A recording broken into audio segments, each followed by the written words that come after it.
All right, we'll go ahead and get started. Welcome to Stop the Bleed. It's a quick course. I'm Cammie Tidwell, and I'm the Director of Nursing Services for Berkeley County School District.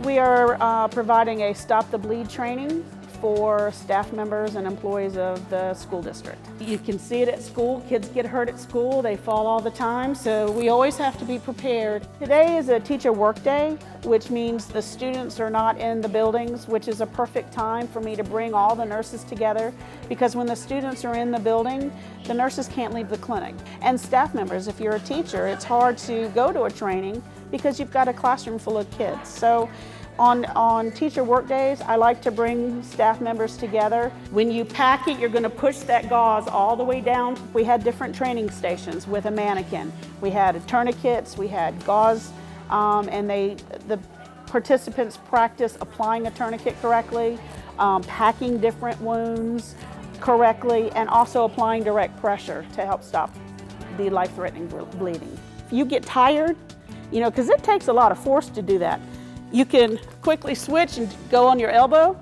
We like to do a hands-on because that's very important. I mean, you can sit through lectures, but it doesn't really sink in until you can put your hands on it, and actually play around with the tourniquet to make sure you know how to get it on.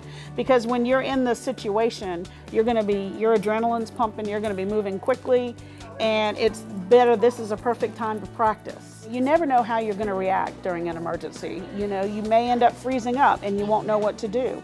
You may panic. So the more we can practice and set up different scenarios, the more you'll feel comfortable and you'll go, hey, wait, I know what to do now. So when the situation arises, you can act. Pull it as tight as you can, Velcro it around. I can't stress enough how important it is to know what to do. Chances are you may never need it, but in the event that you do, you're trained and you've learned how to manipulate everything.